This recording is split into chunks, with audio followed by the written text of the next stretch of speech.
বাংলাদেশের তৌহিদি জনতার উপরে এক চরম ক্ষুধার্ত শকুনিকে পাঠানো হয়েছিল। এদেশ থেকে কিভাবে ইসলামকে ধ্বংস করা যায় সেজন্য নীল নকশা করা হয়েছিল ভারত থেকে, যার কারণে ইংরেজরা যেরকম পরিকল্পনা করেছিল, যখন তারা ভারতবর্ষ দখল করেছিল তখন এদেশের দালালদের কাছে পরামর্শ চেয়েছিল, আমরা ভারত দখল করেছি, বলো কি করে আমাদের ক্ষমতা স্থায়ী হতে পারে। ভারতের দালালেরা তখন পরামর্শ দিয়েছিল, এদেশে তোমাদের একমাত্র শত্রু, চরম শত্রু, পরম শত্রু, শুধুমাত্র শত্রু মুসলিম উম্মাহ। যতক্ষণ পর্যন্ত মুসলিম জাতি এই ভারতবর্ষে মাথা উঁচু করে থাকবে, ততক্ষণ পর্যন্ত ইংরেজরা ভারতবর্ষে স্থায়ী হতে পারে না। এরপরে শুরু হলো ইসলাম এবং মুসলিমদের ধ্বংস করার চক্রান্ত। ডক্টর টমসন লিখেছেন, দিল্লির চাঁদনি চক থেকে খয়বর পর্যন্ত ট্রাঙ্ক রোডের দুপাশে বিশাল বিশাল যে গাছগুলো রয়েছে, এমন কোন গাছ ছিল না যে গাছের প্রত্যেকটা ডালে ডালে এক একজন আলেমকে ফাঁসিতে ঝুলানো না হয়েছিল। ওলামায়ে কেরামদেরকে শুকরের চামড়ার ভিতরে ঢুকিয়ে ঘোড়ার পায়ের সঙ্গে বেঁধে দিয়ে দৌড়ানো হয়েছে। ওলামায়ে কেরামদেরকে আন্দামান দ্বীপে নিক্ষেপ করা হয়েছিল, আলেমদেরকে হত্যা করা হয়েছিল, মাদ্রাসাগুলোকে পুড়িয়ে দেওয়া হলো, মসজিদগুলোকে ঘোড়ার আস্তাবল বানানো হয়েছিল। ৩ লক্ষ কোরআনে কারীমকে দিল্লি মসজিদের সামনে আগুন দিয়ে পুড়িয়ে দেওয়া হয়েছিল। শুধু এ পর্যন্তই নয়, ভারতবর্ষের মসজিদ মাদ্রাসার জন্য হাজার হাজার একর জমি ছিল, সব জমিগুলো সম্পত্তি বাতিল করে দিয়ে হিন্দু দাতাদেরকে জমিদারি করে দেওয়া হয়েছিল। এরপরেও যখন ইংরেজরা দেখলো যে আলেমদের হত্যা করলাম, মাদ্রাসা বন্ধ করলাম, মসজিদ বন্ধ করলাম, কিন্তু ইংরেজ বিরোধী আন্দোলন দাবানলের মতো ছড়িয়ে পড়ছে, আবার দালালদেরকে নিয়ে বসলো। দালালদেরকে জিজ্ঞেস করলো, তোমাদের পরামর্শ অনুযায়ী মাদ্রাসা বন্ধ করে দিয়েছে, ঘোড়ার আস্তাবল বানিয়েছি, মসজিদগুলোকে, আলেমদেরকে হত্যা করেছি, নির্বাসনে পাঠিয়েছি, সাইদি সাহেবকে জেলে দিয়েছি, আজিজুল হক সাহেবকে জেলে দিয়েছিলাম, মামুনুল হককে জেলে দিয়েছি, জসিমউদ্দিন রহমানকে জেলে দিয়েছি, সব আলেমদেরকে জেলে ঢুকিয়েছি, এরপরেও কেন ভারত বিরোধী আন্দোলন চাঙ্গা হয়ে উঠছে, হাসিনা বিরোধী আন্দোলন চাঙ্গা হয়ে উঠছে? তখন অবশ্য অন্য স্লোগান ছিল। আপনারা জানেন, সে সময় তাদের দালালরা পরামর্শ দিল, মাদ্রাসার ছোট ছোট বাচ্চাদেরকে, হাফেজদেরকে নিয়ে দাঁড় করালো, বলল, তোমরা যে কোরআন জ্বালিয়েছ, কাগজের কোরআন জ্বালিয়েছ, তোমরা যে মাদ্রাসা পড়িয়েছ, ইটের মাদ্রাসা পড়িয়েছ, কাঠের মাদ্রাসা পড়িয়েছ, তোমরা যে মসজিদগুলো বন্ধ করেছ, ইট আর কাঠের মসজিদ বন্ধ করেছ, কিন্তু জেনে রাখবে, এই 14-15 বছরের বাচ্চাদের প্রত্যেকটার বুকের মধ্যে 30 পারা কোরআন সংরক্ষিত রয়েছে। যতক্ষণ পর্যন্ত এই আলেম সমাজ জীবিত থাকবে, হাফেজ থাকবে, অতদিন পর্যন্ত তোমাদের এদেশে স্থায়ী সম্পত্তি থাকবে না। শুরু হলো 2টা প্রোগ্রাম। এক হলো কিছু দালাল আলেমদের তৈরি করা, আর একদিকে যারা হক ওলামায়ে কেরাম ছিল তাদেরকে জেলে ঢুকিয়ে দেওয়া, তাদেরকে খুঁজে খুঁজে হত্যা করা।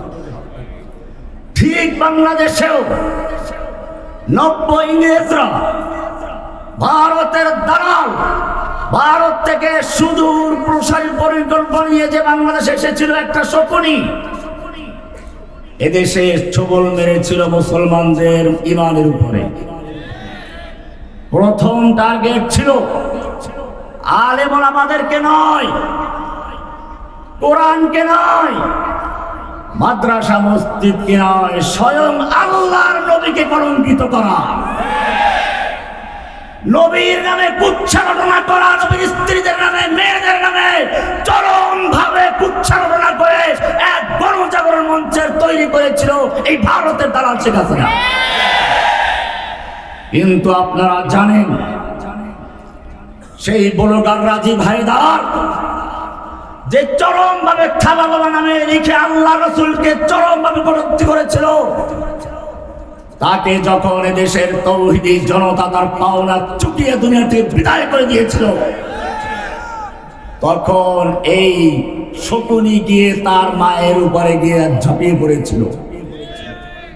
তার মাকে ধরে বলেছিল দ্বিতীয় মুক্তিযুদ্ধে প্রথম শহীদ। আমি আপনাদেরকে পরিষ্কার বলতে চাই, সেই দ্বিতীয় মুক্তিযুদ্ধ আসলে ইসলামকে নির্মূল করার যুদ্ধ। কিন্তু দেশের জনগণ সেদিন গর্জে উঠেছিল। গণজাগরণ মঞ্চের বিকল্প হিসেবে শাপলা চত্বরে জমায়েত হয়েছিল। বাংলাদেশের দল মত নির্বিশেষে সব জায়গা থেকে আবাবিল হয়ে সেদিন ঢাকা অবরোধ করেছিল। কিন্তু কিছু দালালদের কারণে সেদিন আন্দোলন যা হওয়ার তাই হয়েছিল। আমি কিছু বলতে পারছি না কি হয়েছিল। এরপরে শুরু হলো দ্বিতীয় আরেকটি চক্রান্ত। এইভাবে রাসূলকে গালিগালাজ করে পারা যাবে না। আমরা সেদিন বলেছিলাম তোমার বাপের জন্য আইন করছো, তোমার বাপকে কেউ গালিগালাজ করে অবমাননা করলে কটূক্তি করলে 14 বছর সাজা প্রথমবার, দ্বিতীয়বার যদি কেউ করে তার যাবজ্জীবন সাজা। আমরা বলেছিলাম তোমার বাবার জন্য তুমি আইন করবে, এটাই স্বাভাবিক। তোমার কাছে তোমার বাবার শ্রদ্ধা থাকবে, এটাই স্বাভাবিক। কিন্তু জেনে রাখো তোমার কাছে তোমার বাবার যেই পরিমাণ ভালোবাসা মহব্বত রয়েছে, আমি একজন মুসলিম হিসেবে আমার নবীর প্রেম ভালোবাসা তার চেয়ে লক্ষ পরিমাণ বেশি রয়েছে। তোমার বাবার জন্য যদি আইন করতে পারো আর আমার রাসূলের জন্য কোনো আইন না থাকে, তাহলে জেনে রাখবে বাংলাদেশের তাওহীদি জনতা তাদের কবর রচনা নিজেদের তুলে নিতে বাধ্য হবে। তাই হয়েছিল। আজকে আপনাদেরকে বলতে চাই, সেদিন যারা বুকে সাহস নিয়ে জীবনের ঝুঁকি নিয়ে সেই শাহবাগী আন্দোলনকে নস্যাৎ করে দিয়েছিল, গণজাগরণ মঞ্চে ধূলিসাৎ করেছিল, সেই সিংহ শার্দুল রাত জেলে আছে আর আমরা এখানে সমাবেশ করছি।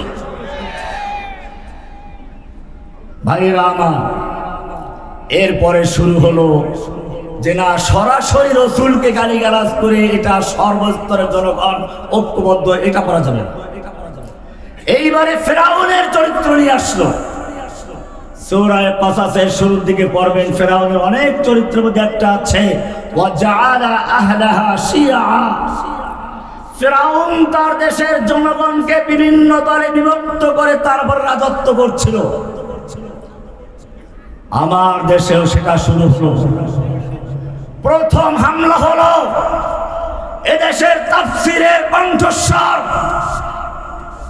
এদেশের তাওহীদি জনতার বলিষ্ঠ কণ্ঠস্বর আল্লামা দিলওয়ার হোসেন সাঈদী রাহমাতুল্লাহ আলাইহিকে রাজাকার বলে গ্রেফতার করলো। দেখতো যে না, তেমন কোনো সমস্যা হয় নাই, হজম হয়ে গেছে। এরপরে তারা চিন্তা করলো কোরআন সুন্নাহ থেকে কারা কথা বলে, কার কথায় ব্লগারগুলো মারা গেল। খুঁজে পেল জসিমউদ্দিন রহমাকে, তাকে জঙ্গিবাদের আখ্যা দিয়ে তাকে কারাবন্দী করা হলো। দেখলো না, এখানেও তেমন কোনো প্রতিবাদ হয় নাই, হজম হয়ে গেছে। এরপরে তাদের সাহস বেড়ে গেল, মামুনুল হক সাহেবকে একটা ধর্ষণের মামলা দিয়ে গ্রেফতার করলো। আরো জঘন্য অপরাধ শুরু হলো। এ পর্যন্ত আপনারা দেখেছেন, বাকিটা করতে পারে নাই, তার আগে পালাতে হয়েছে। জসিমউদ্দিন রহমানের সামনে তারা পেশ করেছিল, রহমানি তোমাকে তো ছাড়বো না। হেফাজতের নেতাদেরকে এক একজনকে দুর্নীতি দমনের মামলা দিয়ে বিশ্বের সামনে দুর্নীতিবাজ আটকাইতে দিলেন আপনাদেরকে। এই পরিকল্পনা করেছিল। আমি আপনাদেরকে বলতে চাই, সেদিন আল্লাহ রাব্বুল আলামিন দেখেছিলেন এদেশের অসহায় মানুষগুলো আল্লাহর কাছে ফরিয়াদ করে বলছিল, ওয়া লাকুম লা তুকাতিলুনা ফি সাবিলিল্লাহ। ও যুবকেরা, তোমাদের কি হলো? তোমরা আল্লাহর রাস্তায় যুদ্ধ করছো না, লড়াই করছো না। ওয়াল মুস্তাদআফিনা মিনার রিজালি ওয়ান নিসা ওয়াল বিলদান।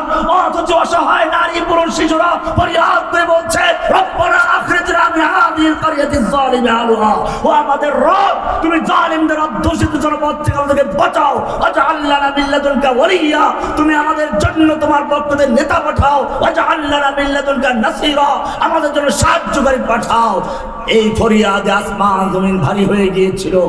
এই ফরিয়াদ আসছিল গুমখানায় যারা আছে তাদের পক্ষ থেকে, এই ফরিয়াদ এসেছিল কাশিমপুরের কারাগার থেকে, এই ফরিয়াদ এসেছিল আজকে বাংলাদেশের 65টা কারাগার থেকে।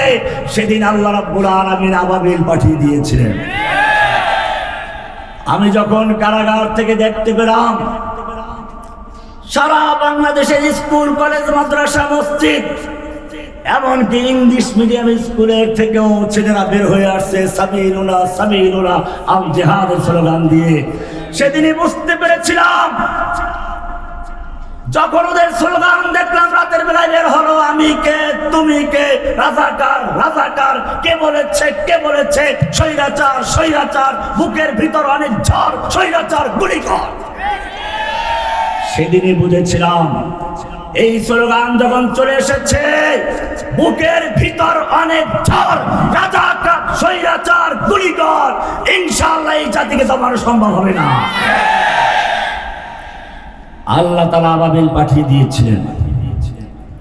জেনে রাখতে হবে, যদি মুসলিম জাতি ঐক্যবদ্ধ থাকে তাহলে কাল পর্যন্ত যে ইহুদি ওমরের দরবারে এসে ভিক্ষা করছিল, ওমর তোমাদের নবী আমাদেরকে খয়বরে থাকার জন্য পারমিশন দিয়েছিল, তুমি কেন আমাদেরকে খয়বর থেকে বিতাড়িত করছো?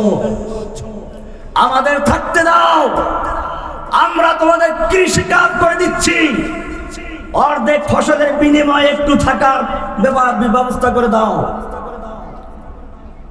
ওমর বিন খাত্তাব বলেছিলেন, আরে দুশমন, আল্লাহর নবী সেদিন কি বলেছিলেন প্রত্যেকটা কথা অক্ষরে অক্ষরে আমার মনে আছে।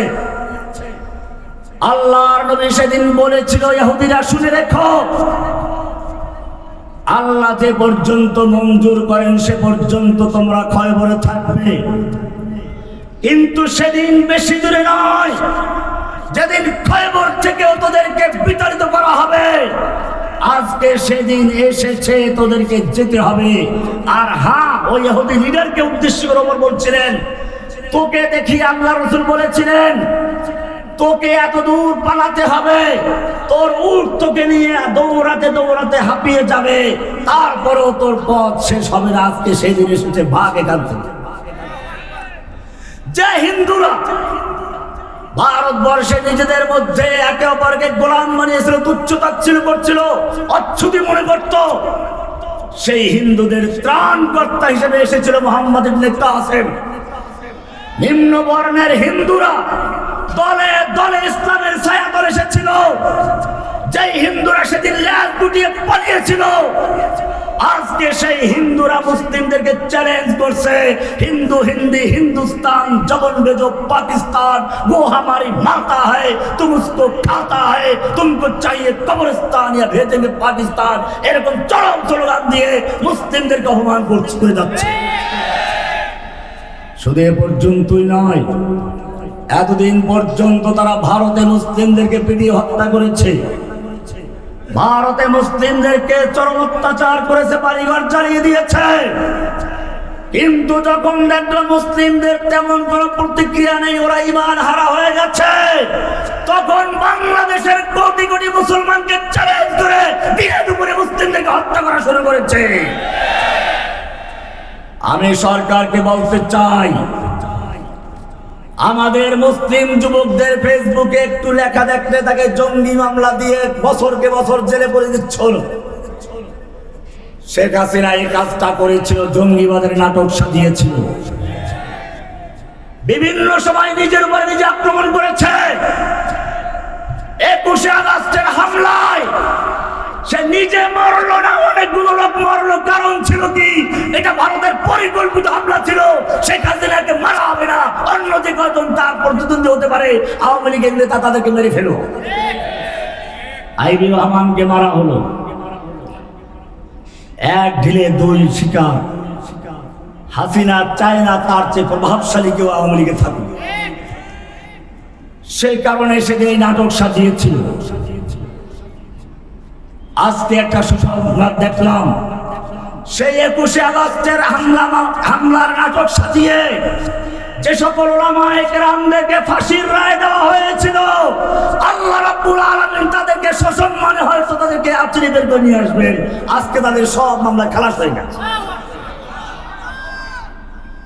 ইনশাআল্লাহ, সবগুলোই খালাস হবে। আমি সরকারকে বলবো, শেখ হাসিনার আমলে ডিজিটাল আইনে যত মামলা হয়েছে, সন্ত্রাস বিরোধী আইনে যত মামলা হয়েছে, সবগুলো বাতিল করে তাওহীদি জনতাকে রাস্তায় নামিয়ে দাও। ইনশাআল্লাহ ইসকন নয়, ভারতের তাগড়া শেখ হাসিনার মতো লেজ গুটিয়ে দিল্লিতে পালিয়ে যাবে ইনশাআল্লাহ।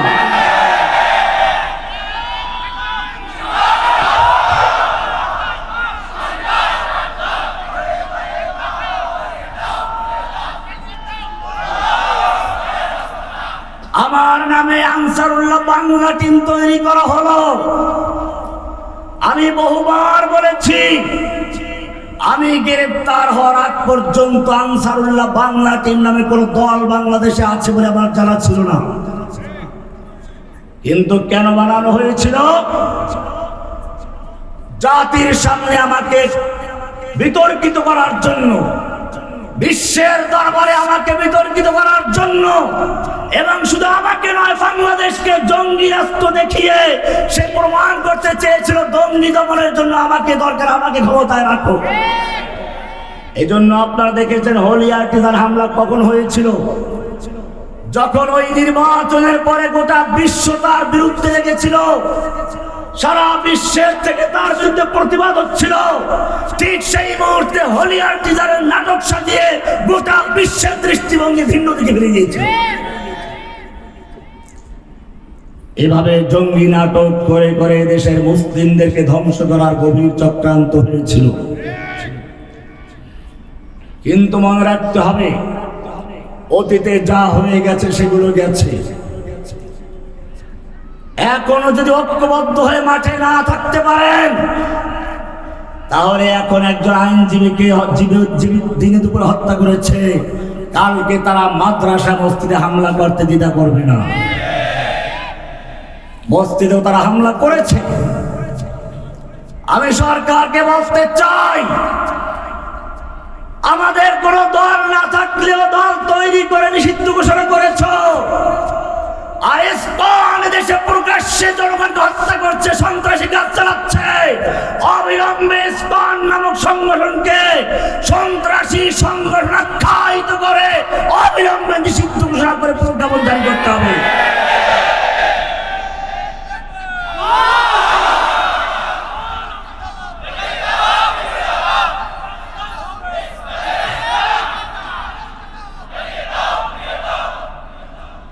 যেভাবে ইংরেজরা মুসলিমদেরকে বিভক্ত করে রাজনীতি করতে চেয়েছিল, এদেশেও সেটা হয়েছিল।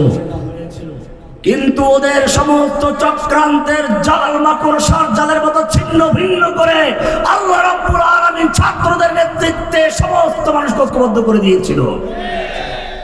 যখনই কোনো ফেরাউন বড় শক্তি হয়ে নামে, আল্লাহ তাআলা দুর্বল জিনিসকে পাঠিয়ে ধ্বংস করে দেয়। আপনারা দেখেছেন নমরুদ যখন আল্লাহর বিরুদ্ধে বিদ্রোহ করেছিল, ল্যাংড়া মশা দিয়ে তাকে ধ্বংস করে দিয়েছিল। আব্রাহা যখন হাতি নিয়ে বাইতুল্লাহকে ভাঙার জন্য এসেছিল, হাতি নিয়ে কাবা ভাঙবে কিভাবে? মূলত এখন যেমন বুলডোজার দিয়ে গুঁড়িয়ে দেওয়া হয়, আগের যুগে বড় বড় বিল্ডিং গুলোকে হাতির পায়ের সাথে রশি বেঁধে দেওয়া হতো, হাতির টেনে ওটাকে ভেঙে ফেলত। 12 থেকে 13টা শক্তিশালী হাতি নিয়ে এসেছিল আব্রাহা কাবা ভাঙ্গার জন্য। আল্লাহ রাব্বুল আলামিন আব্রাহাকে ধ্বংস করার জন্য আসমান থেকে ফেরেশতা পাঠান নাই, শক্তিশালী কোন সেনাদল পাঠান নাই। সেদিন দুর্বল ছোট ছোট পাখিদেরকে পাঠিয়েছিলেন, যেই পাখি এখন পর্যন্ত কাবার উপরে বীর দর্পে ঘুরে বেড়াচ্ছে আর জানান দিচ্ছে, আবার যদি কোনো আব্রাহা কাবা ভাঙতে আসে আমরা এখনো সজাগ আছি। বাংলাদেশের আবাবিল, আমি বলছি স্কুল কলেজের ছাত্রদেরকে, মাদ্রাসার ছাত্রদেরকে, তোমরা সেদিন যেভাবে ময়দানে ঝাঁপিয়ে পড়েছিলে তোমাদের পিছপা হওয়ার সুযোগ নেই। ওই খানায় কাবার উপরে যেরকম ভাবে এখনো আবাবিল পাখি ঘুরে ঘুরে পাহারা দিচ্ছে, তোমাদেরকে মনে রাখতে হবে বাংলাদেশের স্বাধীনতা রক্ষার জন্য তোমাদেরকে সজাগ থেকে উড়ে উড়ে বেড়াতে হবে। গোটা বাংলাদেশে কোন কোন জায়গায় হাসিনার দালাল রয়েছে, প্রশাসনের কোন কোন জায়গায় হাসিনার দালাল রয়েছে, খুঁজে খুঁজে বের করতে হবে।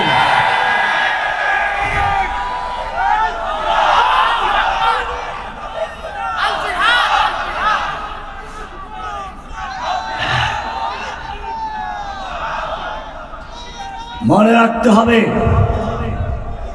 আমির মুআবিয়া রাদিয়াল্লাহু তাআলা আনহুর সঙ্গে আলীর যুদ্ধ হচ্ছিল। সেই সময় তৎকালীন সুপার পাওয়ার রোম সম্রাট আমির মুআবিয়া রাদিয়াল্লাহু তাআলা আনহুর কাছে চিঠি লিখলো, আমরা জানতে পেরেছি তোমার খলিফা তোমার বিরুদ্ধে যুদ্ধে লিপ্ত হয়েছে, তুমি যদি আমাদের সাহায্য চাও তাহলে রোম সম্রাট পূর্ণ শক্তি দিয়ে তোমার পাশে দাঁড়াতে প্রস্তুত। কি মায়া! আমির মুআবিয়াকে সাহায্য করার জন্য এক পায়ে দাঁড়ানোর উদ্দেশ্য মুসলিম খেলাফত ধ্বংস করে দেওয়া।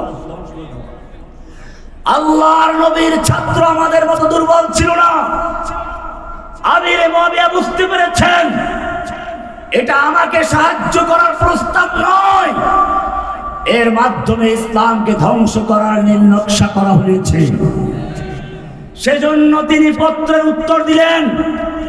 সূচনা ছিল এরকম, ইয়া কালবার রোম, ও হে রোমের কুত্তা, আমার সঙ্গে আমার নেতার যুদ্ধ হচ্ছে।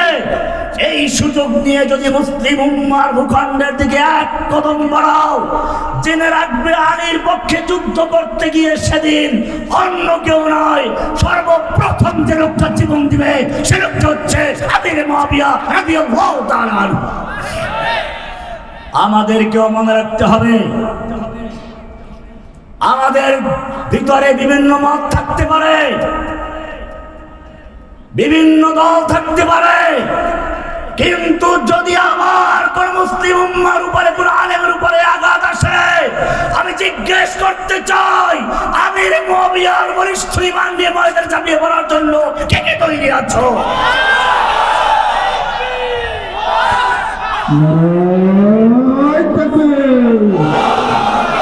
ইসলামের শত্রুরা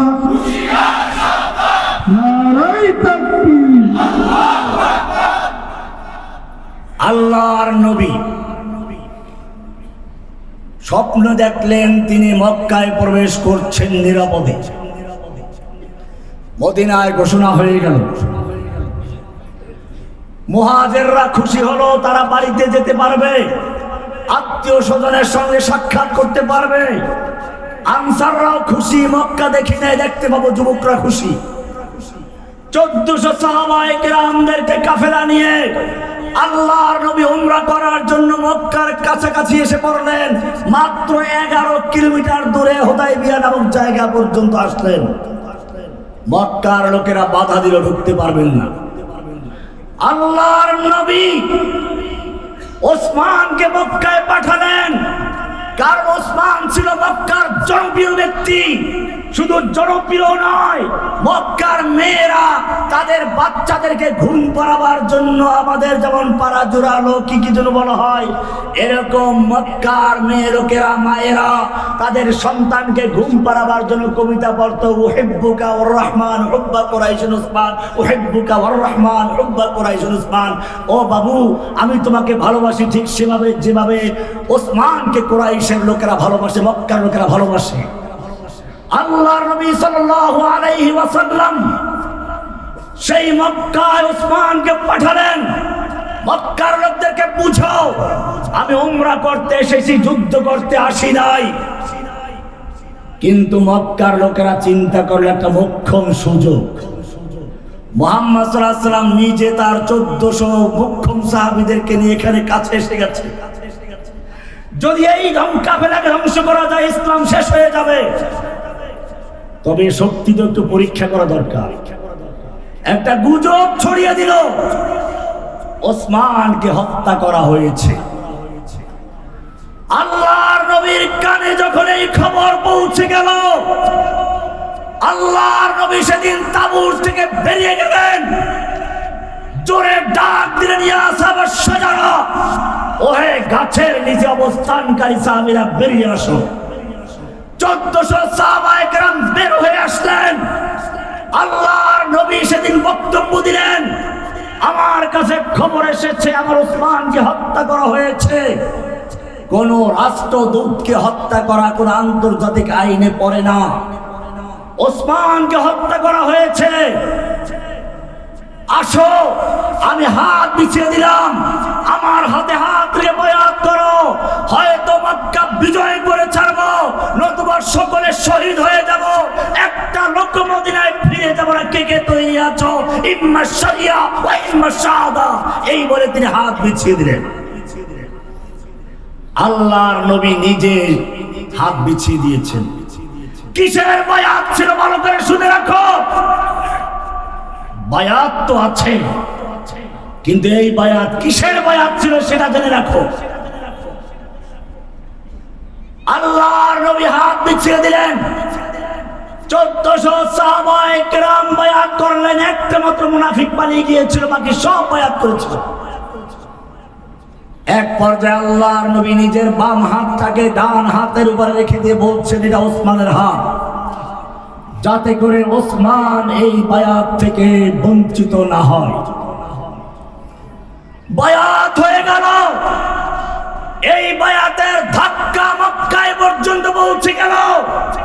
এবারে যারা হুমকি দিয়েছিল তারা এবারে ব্লেড গুটিয়ে চুক্তির জন্য প্রস্তুত হয়ে গেছে। আমি তোমাদেরকে বলতে চাই, ভারত যত হুমকি দেখ না কেন, যদি ঐক্যবদ্ধ হয়ে একটা হুমকা দিতে পারো, ভারতের লেজ গুটিয়ে তারা আমেরিকায় গিয়ে আশ্রয় নেবে। আমি এক বক্তব্য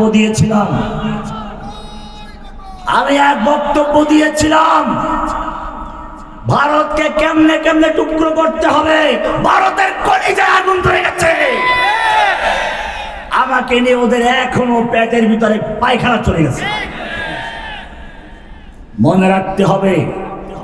আমি তোমাদেরকে বলতে চাই, এই বায়াত শুধু মক্কার কাফেরদের কলিজায় ভয় লাগিয়ে দেয় নাই, এই বায়াতের আওয়াজ সারা আসমান ভেদ করে আর সেদিন ছেদ করে আল্লাহর দরবার পর্যন্ত পৌঁছে গিয়েছিল। ওহী নাযিল হয়ে গেছে সঙ্গে সঙ্গে, লাকাদ রাদিয়াল্লাহু আনিল মুমিনিনা ইয ইউবাইউনাকা তাহতাশ শাজারা। আল্লাহ তাআলা মুমিনদের প্রতি সন্তুষ্ট হয়ে গেছেন, রাজি হয়ে গেছেন, খুশি হয়ে গেছেন। ইয ইউবাইউনাকা তাহতাশ শাজারা, যখন তারা তোমার হাতে হাত দিয়ে বায়াত করেছিল গাছের নিচে বসে। শুধু বায়াত আছে তা না, বায়াত যে গাছের নিচে বসে হয়েছিল ওই গাছের পর্যন্ত আলোচনা এসে গেছে। শুধু এ পর্যন্তই নয়, আল্লাহ তাআলা আরো সামনে বলছেন, ইন্নাল্লাযীনা ইউবাইউনাকা ইন্নামা ইউবাইউনাল্লাহ। হে নবী, আপনার হাতে হাত রেখে যারা বায়াত করেছিল তারা আপনার হাতে নয়, স্বয়ং আল্লাহর হাতে হাত রেখে বায়াত করেছে। ইয়াদুল্লাহি ফাওকা আইদিহিম, তাদের হাতের উপরে স্বয়ং আল্লাহর হাত ছিল। কিসের বায়াত ছিল? নাহনুল্লাযীনা বায়াউ মুহাম্মাদা আলাল জিহাদে মা বাকিনা আবাদা। সাহাবায়ে কেরাম পরিষ্কার করে দিয়েছেন। সুতরাং বুঝতে হবে, কোরআন বলছে লাকাদ কানা লাকুম ফি রাসূলিল্লাহি উসওয়াতুন হাসানাহ। আল্লাহর আল্লাহর নবী যেভাবে যুদ্ধ করেছেন, যেভাবে মক্কা বিজয় করেছেন, বদরে বিজয় করেছেন, উহুদে বিজয় করেছেন, হুনাইনে করেছেন, ফিলিস্তিন বিজয় করেছেন, আফগান বিজয় করেছেন, সারা বিশ্ব যেভাবে মুসলিমরা বিজয় করেছে, ইনশাআল্লাহ বাংলাদেশেও সেই পদ্ধতি বিজয় করতে হবে। লা ইয়াসলাহা আখিরু হাযিল উম্মাহ ইল্লা মা সালুহা বিহি আউয়ালুহা। এই উম্মতের প্রথম পর্যায়রা সাহাবায়ে কেরাম নবীর যুগে, সাহাবীদের যুগে, খেলাফার যুগে ইসলাম যে পদ্ধতিতে বিজয় লাভ করেছিল, কিয়ামত পর্যন্ত সেই পদ্ধতিতে বিজয় লাভ করতে হবে। জেনে রাখো, তোমাদের শত্রু অনেক শক্তিশালী, আমাদের শক্তি কম। আল্লাহ কোরআনে স্পষ্ট করে দিয়েছেন, হুনাইনের যুদ্ধে মুসলিমদের সংখ্যা ছিল অনেক বেশি। সাহাবায়ে কেরামদের মধ্যে একটু আনন্দের ভাব এসেছিল, সংখ্যা কমের কারণে আমরা আজকে পরাজিত হব না। হাওয়াযিন নামক গোত্র এমন আক্রমণ করলো, সংখ্যাধিক্যের গৌরব চূর্ণ হয়ে গেল। আল্লাহর নবীকে ময়দানে রেখে সাহাবা কেরাম এদিক সেদিক চলে গেলেন। আল্লাহর নবী ময়দান ছেড়ে পালান নাই। আমি আওয়ামী লীগ, যুবলীগ, ছাত্রলীগ, পুলিশ লীগের ভাইদেরকে বলবো, তওবা করো, আল্লাহর নবীর নেতৃত্ব দেখো, এই আবু সাঈদদের নেতৃত্ব দেখো, যারা বুলেটের সামনে বুক পেতে দিয়ে বলছেন বুকের ভিতর অনেক চার স্বৈরাচার গুলিকর। এটা আল্লাহর নবীর আদর্শ ছিল। সেদিন তিনি এই কথাই বলেছিলেন, আনান নাবিয়্যু লা কাযিব আনা ইবনে আব্দুল মুত্তালিব, আমি সত্য নবী, মিথ্যা নবী নই। যখন সংখ্যাধিক্যের গৌরব দুঃসাৎ হয়ে গেল, এবারে আল্লাহর নবী ডাক দিলেন, তাআলা ইবাদাল্লাহ, হে আল্লাহর বান্দারা আমার কাছে গিয়ে আসো, আমাকে কেন্দ্র করে আবার জড়ো হয়ে যুদ্ধ করো। এবারে সাহাবায়ে কেরাম চলে আসলেন, প্রচন্ড শক্তি নিয়ে যুদ্ধ করছেন, আল্লাহর উপরে ভরসা রেখে, সংখ্যাধিক্যের উপরে নয়। আল্লাহ তাআলা এই যুদ্ধের আবার বিজয় দান করেছেন। সুতরাং মনে করতে হবে, মুসলিমরা কখনো সংখ্যাগরিষ্ঠের উপর ভিত্তি করে যুদ্ধ করে না। যুদ্ধ করে কার উপর ভিত্তি করে? তন্দিয়ে বাদ মুখালিফ से ना घबरायो कब, ये तो चलती है तुझे ऊंचा उड़ाने के लिए। হে যুবকেরা, তোমরা হচ্ছে ঊর্ধ্ব গগনের সেই বাজ পাখি, যেই বাজ পাখি ঝড়ো হওয়া দেখে ভয় পায় না, বরং ঝড়ো হওয়ার তালে তালে নিজেকে আরো অনেক উপরে নিয়ে যায়। মনে রাখতে হবে, আল্লাহর নবীর সাহাবী খালিদ বিন ওয়ালিদ যুদ্ধের ময়দানে অবতীর্ণ হয়েছেন। পারস্যের সম্রাটের সুপারসালার রস্তম 3 লক্ষ সৈন্য নিয়ে মাঠে এসেছে। রাতের বেলায় গোয়েন্দাদেরকে পাঠালো, যাও তো খালিদের তাঁবুর অবস্থাটা বিচার করে আসো। গোয়েন্দারা গিয়ে দেখলো, মাশাআল্লাহ, সব কান্নাকাটি করছে। বাস্তবেই তো কাঁদে। ভোর রাতে সত্যিকার যারা আল্লাহওয়ালা মুজাহিদিন, তারা কাঁদে কার কাছে? আল্লাযীনা ইয়াযকুরুনাল্লাহা কিয়ামান ওয়া কুউদান ওয়া আলা জুনুবিহিম, যারা দাঁড়ানো অবস্থায়, শোয়া অবস্থায়, বসা অবস্থায় স্মরণ করে কাকে? রোমের সম্রাটের গোয়েন্দারা গিয়ে দেখলো সবাই কান্নাকাটি করছে। রস্তমকে গিয়ে বলল, মুসলিম সৈন্যদের বিরুদ্ধে যুদ্ধ করার কোনো প্রয়োজন নেই, ওরা আমাদের ভয়ে রাত ভর কান্নাকাটির বুক ভিজিয়ে দিয়েছে। রস্তম চিন্তা করলো, ঠিক আছে, তাহলে 3 লাখ সৈন্য নেওয়ার দরকার নাই, 2 লাখ রাখে রাখি, 1 লাখ নিয়ে নামি। কিন্তু যুদ্ধ যখন শুরু হলো, যেই লোকগুলো সম্পর্কে রিপোর্ট পেয়েছিল তারা কাঁদে। দেখলো যে এক একজন মুজাহিদ কাফেরদের ভিড়ে ভিড়ে ঢুকে যাচ্ছে, যেদিকে যাচ্ছে লাশের স্তূপ করে দিচ্ছে, যেদিকে যাচ্ছে কাফেরদের কেটে কেটে পরিষ্কার করে দিচ্ছে। রস্তম ভয় পেয়ে গেল, বলল, যুদ্ধ থামাও, বেরাকে যাও। আবার গভীর রাতে বহুদর্শী, বহু বিচক্ষণ গোয়েন্দা পাঠালো, মুসলিম তাঁবুর বাস্তব অবস্থা দেখে আসো। এবার বহুদর্শী, বহু বিচক্ষণ, বহু অভিজ্ঞতা সম্পন্ন সেই গোয়েন্দারাকে আজকেও দেখলো না, রিপোর্ট তো ঠিকই আছে, তারা কান্নাকাটি তো করে। তাহলে কেন কান্নাকাটি করে কারণটা প্রকাশ হওয়া দরকার। এইবারে তারা কান লাগানো ভাষা বোঝার চেষ্টা করলো, এবারে দেখলো না ওরা আমাদের ভয়তে কাঁদছে না, ওরা কেঁদে কেঁদে বলছে রব্বুল আলামিন আগামীকাল তোমার দুশমনদের বিরুদ্ধে যুদ্ধ হবে, মূর্তি পূজকদের বিরুদ্ধে যুদ্ধ হবে, নাস্তিকদের বিরুদ্ধে যুদ্ধ হবে, যারা ইসলামকে ধ্বংস করতে এসেছে ওদের শৌকত শান শৌকত চূর্ণ করে দেওয়ার সময় এসেছে। আল্লাহ তুমি ওকে শক্তি দাও, সাহস দাও, আমার হাতে শক্তি দাও, আমি যেন কাফেরদের কেটে কেটে টুকরো করে জাহান্নামে পাঠাতে পারি, নিজেও টুকরো টুকরো হয়ে যাই, শহীদ হয়ে যায়। কিয়ামতের মাঠে যখন শহীদরা জখম নিয়ে উঠবে, যখন তাদের জখমগুলো তাজা হবে, ইয়াসরবু দামান, রক্ত ঝরতে থাকবে, লাউনুহু লাউনুদ দাম, রিহু রিহুল মিসকে, রংটা হবে রক্তের রং, ঘ্রাণটা হবে মিশক আম্বরের ঘ্রাণ। আল্লাহ কিয়ামতের মাঠে সেই মর্যাদা বাঁচার তৌফিক আমাকেও দান।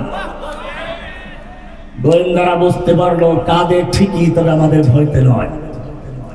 রস্তমকে গিয়ে জানালো, রস্তম সিপাহসালার মুসলিম সৈন্যদের বিরুদ্ধে যুদ্ধ করার সাহস দেখে না, বিজয় লাভ করার স্বপ্ন দেখো না। রস্তম জিজ্ঞেস করলো কারণ কি, মুসলমানদের সৈন্য কি আমাদের চেয়ে অনেক বেশি? বলে না, সৈন্য তো ওদের অনেক কম। বলে তাহলে কি ওদের শক্তি অনেক বেশি? বলে না, শক্তি অনেক কম। বলে তাহলে কি অস্ত্র বেশি? বলে না, অস্ত্র ওদের কাছে নেই।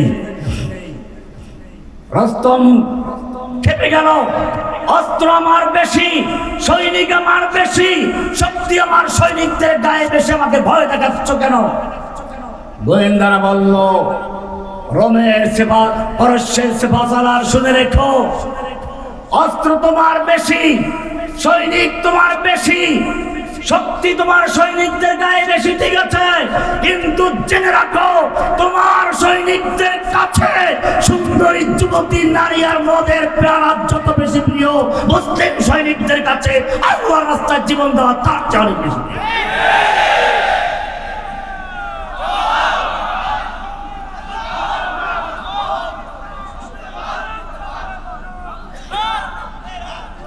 মনে রাখতে হবে, জেল জুলুম অত্যাচার আসবে,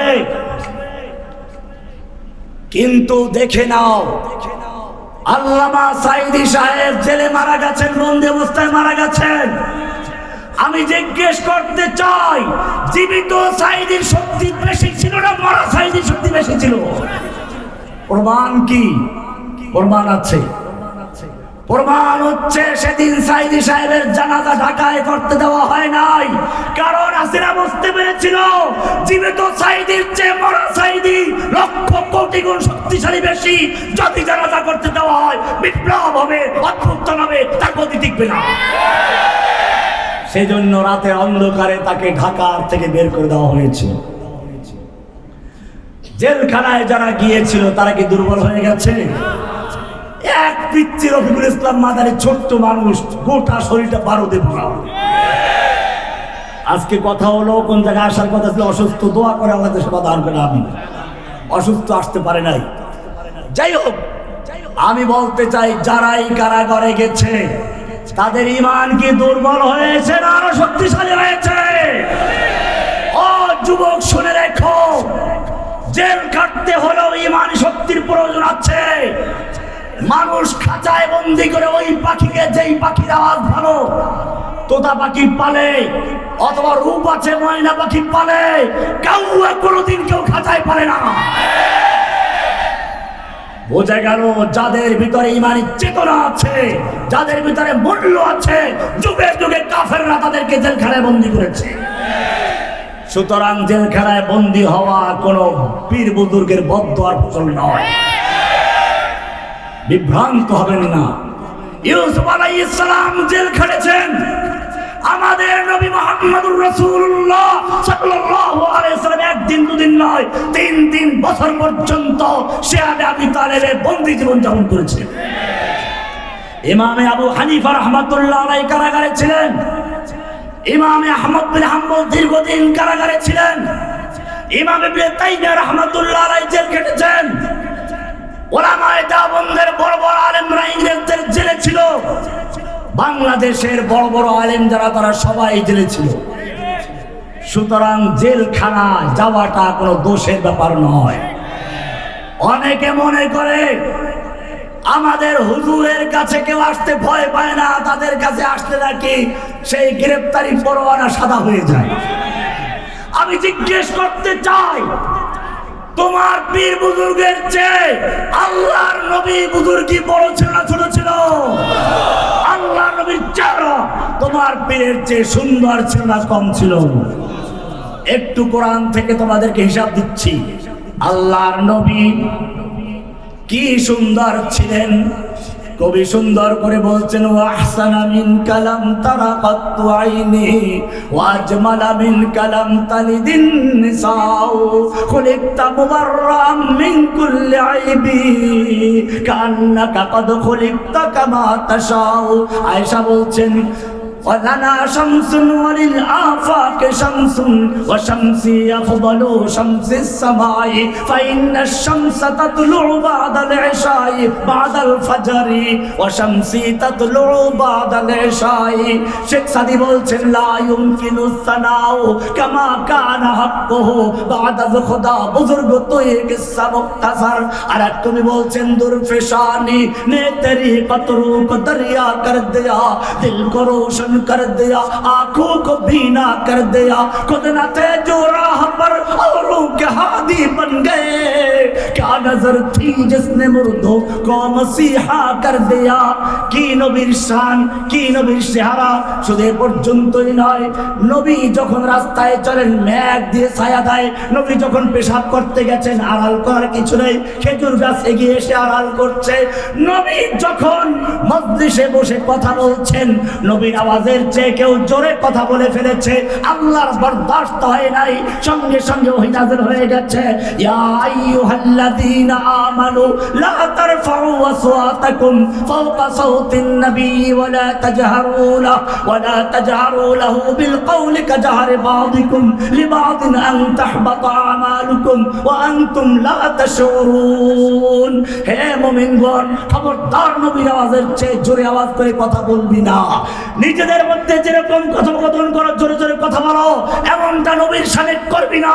এমনটা যদি করো, আন তাহবাতা আমালুকুম, জীবনের সমস্ত নামাজ, রোজা, হজ, যাকাত, জিহাদ, কিতাল সব বরবাদ হয়ে যাবে। ওয়া আনতুম লা তাশউরুন, টেরও পাবি না। কে বলেছেন? কত মায়া নবীর আওয়াজের চেয়ে জোরে আওয়াজে কথা বললে ওহী নাযিল হয়ে যায়। শুধু এতটুকুই নয়, আল্লাহর নবী কোরআনকে মুখস্থ করার জন্য ঠোঁট নাড়াচাড়া করছেন, কষ্ট করছেন। আসমান থেকে ওহী নাযিল হয়ে গেছে, লা তুহাররিক বিহি লিসানাকা লিতাজরা বিহি ইন্না আলাইনা জামাহু ওয়া কুরআনা। হে নবী, আপনি কোরআনকে দ্রুত মুখস্থ করার জন্য ঠোঁট নাড়াচাড়া করবেন না। গোটা কোরআন কামলিওয়ালা চাদরওয়ালা উঠো, কুমিল লাইলা ইল্লা কালিলা, রাতের বেলায় জাগরণ করো, তবে কিছুক্ষণ ঘুমিয়েও থাকো। নিসফাহু আও ইনকুস মিনহু কালিলা আও জিদ আলাইহি, অর্ধেক রাত বা তার চেয়ে বেশি বা তার চেয়ে একটু কম। ওরাত্তিলিল কোরআন তারতিলা, তুমি সারা রাত্র ইবাদত করার দরকার নেই, রাত ভর জেগে জেগে পা ফুলিয়ে ফেলো, এটা দরকার নেই। তুমি যেমন সারা রাত্র ইবাদত করলে খুশি হও, আমি আল্লাহ তোমাকে ঘুমন্ত দেখলেও খুশি হয়ে চলে। বলুন সুবহানাল্লাহ। কি মায়া! আমি যদি এক এক করে বলতে থাকি অনেক বলতে পারবো। এবারে জিজ্ঞেস করতে চাই, এই নবীকে যখন তায়েফের ময়দানে পাথর মারা হচ্ছিল, আল্লাহ দেখতে পাচ্ছিলেন কিনা? আল্লাহর ফিরাবার ক্ষমতা ছিল কিনা? ফিরান নাই কেন? মোহাব্বত কমে গেছে নাকি? গাছে দিয়ে ছায়া দেয়, জোরে কথা বললে ওহী নাযিল হয়। হ্যাঁ, নবীর আওয়াজের চেয়ে আওয়াজ করলে ওহী নাযিল হয়। ঠোঁট নাড়াচাড়ায় কোরআন মুখস্থ করলে ওহী নাযিল হয়ে যায়। আর এখন পাথর মারা হচ্ছে, কেন তুমি ফিরাও না? সম্পর্ক কি নষ্ট হয়ে যাচ্ছে? والضحى والليل إذا سجى ما ودعك ربك وما قلى। হে নবী, আপনার রব আপনাকে ছেড়েও দেন নাই, আপনার প্রতি অসন্তুষ্ট হন নাই। তাহলে আমাকে এত মারলো, তুমি ফেরাও নাই কেন? তোমার তো ক্ষমতা আছে, কেন ফেরাও নাই?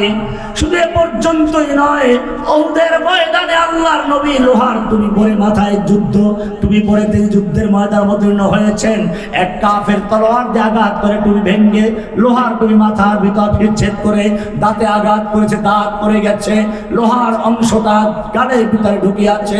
একজন সাহাবী সেটা বের করার জন্য দাঁত দিয়ে কামড় দিলেন, দাঁতগুলো তার উপরে গেল, লোহা বের হয়ে আসলো, আল্লাহর নবীর গোটা গাল রক্তাক্ত হয়ে গেল। মুসলমান জিজ্ঞেস করতে চাই, ওই কাফের যখন আল্লাহর নবীর মাথার উপর আক্রমণ করেছিল, আল্লাহ তাআলা দেখতে পাচ্ছিলেন কিনা? আল্লাহর ফিরাবার ক্ষমতা ছিল কিনা? ফিরিয়েছিলেন। কেন ফিরান নাই? উত্তরটা খুঁজে বের করো। কোরআন পরিষ্কার জানিয়ে দিয়েছে, আম হাসিবতুম আন তাদখুলুল জান্নাতা ওয়া লাম্মা ইয়াতিকুম মাসালুল লাযীনা খালাউ মিন ক্বাবলিকুম মাসাতুহুমুল বাসাউ ওয়াদ-দাররাউ ওয়া যুলজিলু হাত্তা ইয়াকুলার রাসূলু ওয়াল লাযীনা আমানু মা'আহু মাতা রাসূলুল্লাহ। স্বয়ং আল্লাহর নবী সাহাবীরা সহ বলতে বাধ্য হন, আল্লাহর সাহায্য কবে আসবে? ও মুসলিমরা জেনে রাখো, আল্লাহর নবী মসজিদের নববীতে শুয়ে আছেন, সাহাবায়ে কেরাম এসে বলছেন, আলা তাদউল্লাহ লানা আলা তাস্তানসিরু লানা, হে আল্লাহর নবী, আপনি কি আমাদের জন্য একটু আল্লাহর কাছে সাহায্য চাবেন না? আমাদের জন্য আল্লাহর মদদ চাবেন না? আমরা তো ধ্বংস হয়ে যাচ্ছি। সুমাইয়াকে হত্যা করার লজ্জাস্থানে আঘাত করে আম্মারকে পিটিয়ে মারা হচ্ছে, ইয়াসিরকে মারা হয়েছে, বিলালকে উত্তপ্ত আগুনে রৌদ্রে ফেলে দেওয়া হচ্ছে, আপনি কি একটু দোয়া করবেন না? আল্লাহর নবী কাবার চত্বরে চাদর মুড়ি দিয়ে শুয়েছিলেন, উঠে বসে পড়লেন, চাদরটা সরালেন আর বললেন, ও আমার সাহাবীরা শুনে রেখো, তোমাদের পূর্বে যারা ছিল তাদের হাঁটু পর্যন্ত গাড়া হতো, সুম্মা ইউতাবিল মিনশার, এরপরে তাদের মাথার উপরে করাত রাখা হতো, ফায়ুদু আলা রাসি, মাথার উপরে করাত রাখা হতো, মাথা থেকে পা পর্যন্ত কেটে দু টুকরো করা হতো, এরপরেও তারা ঈমান থেকে এক চুল পরিমাণ পিছপা হতো না। তোমরা কি মনে করেছো এমনি জান্নাতে ঢুকে যাবে? মনে রাখতে হবে, তোমাদের যে আল্লাহর নবীর বুজুর্গি অনেক বড় ছিল। তোমাদের বুজুর্গির চেয়ে তাহাজ্জুদ আল্লাহর নবী বেশি পড়তেন। তোমাদের বুজুর্গদের চেয়ে আল্লাহর নবী আল্লাহর কাছে বড় মুত্তাকি ছিলেন, তাকে যুদ্ধ করতে হয়েছে। তোমাদেরকে এর ব্যতিক্রম নয়।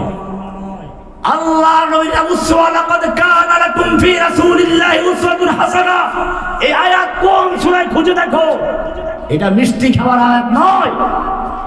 লাকাদ কানা লাকুম ফি রাসূলিল্লাহি উসওয়াতুন হাসানা, মিষ্টি সুরে মেয়ে লোকের সুরে বলে, এরপরে মিলাদ পরে মিষ্টি খায়। এই আয়াত সূরা আহজাবের ভিতরে, যেই সূরায় উল্লেখ আছে আহজাব, গোটা কাফেরদের সম্মিলিত শক্তি যখন মদিনা আক্রমণ করেছিল, গাজওয়াতুল আহজাব বলা হয়, যেটাকে সেই আলোচনা যেই সূরায় রয়েছে, ওই সূরার মধ্যে রয়েছে লাকাদ কানা লাকুম ফি রাসূলিল্লাহি উসওয়াতুন হাসানা। তার মানে আল্লাহ তাআলা জানিয়ে দিয়েছেন, আল্লাহর নবী যেভাবে বদরে, ওহুদে, খন্দকে, তবুকে, মুতায় যেভাবে মক্কা বিজয় করেছেন, ও মুসলিম জাতি, সত্যিকার যদি ইসলামকে বিজয় করতে চাও, তাহলে তোমাকে সেই বদর, ওহুদ, খন্দক, হুদায়বিয়া, হুনাইন, তাবুক সব কিছু সুন্নাহ পালন করতে হবে।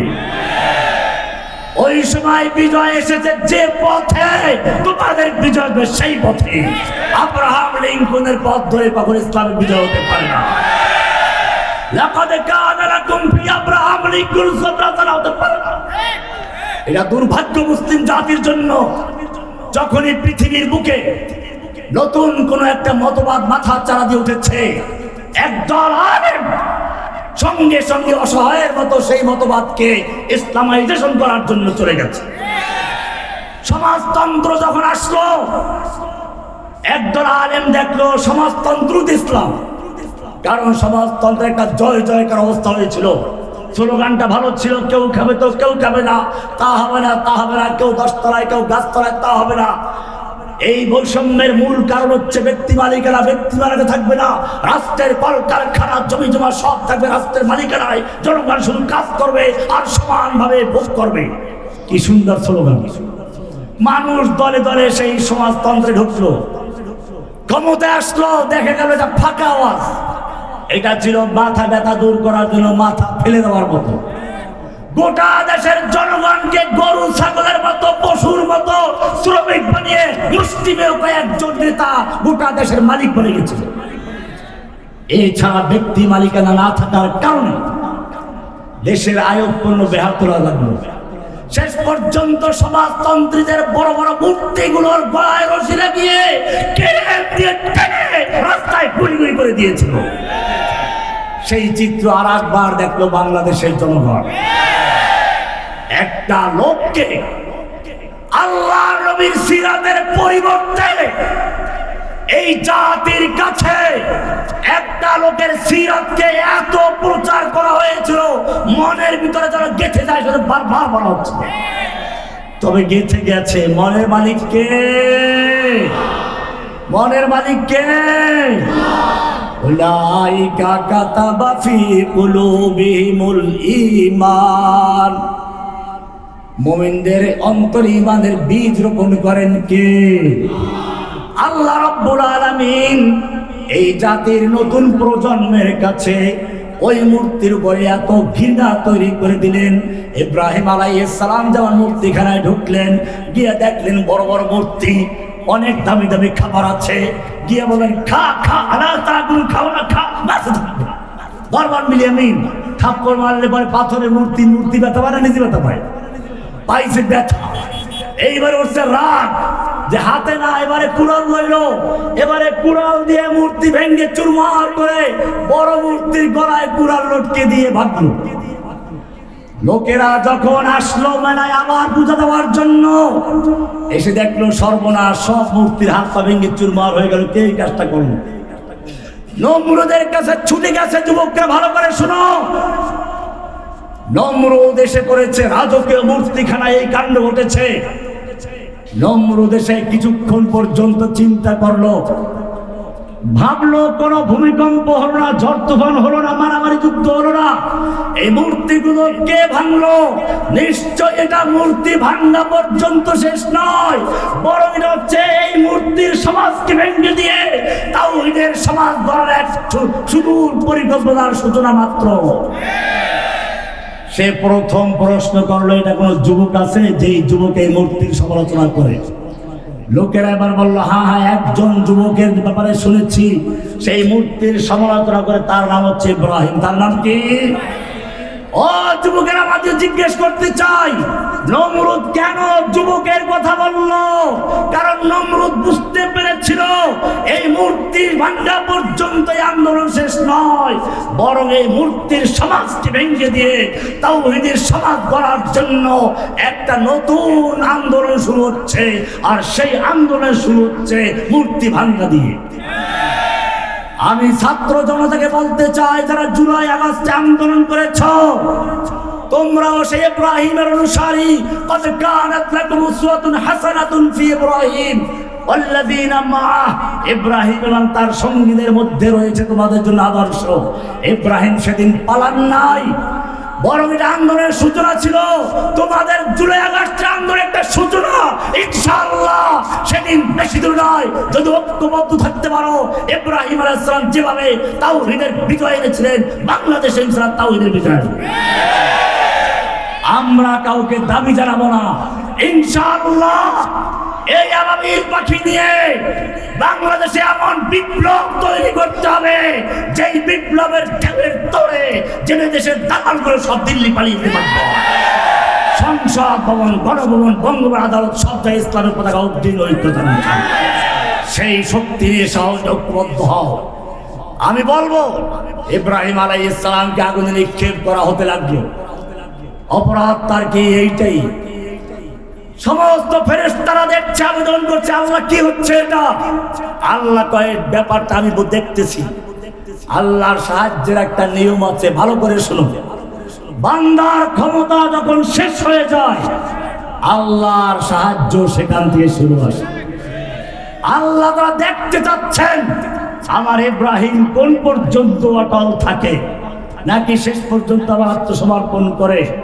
ইব্রাহিমকে যখন আগুনে নিক্ষেপ করা হলো, এবারে প্রমাণিত হলো ইব্রাহিম তার শেষ চেষ্টা পর্যন্ত অটল ছিল। এবার আল্লাহ বলছেন কুলনা ইয়া নারু কুনি বারদাও ওয়া সালামান আলা ইব্রাহিম।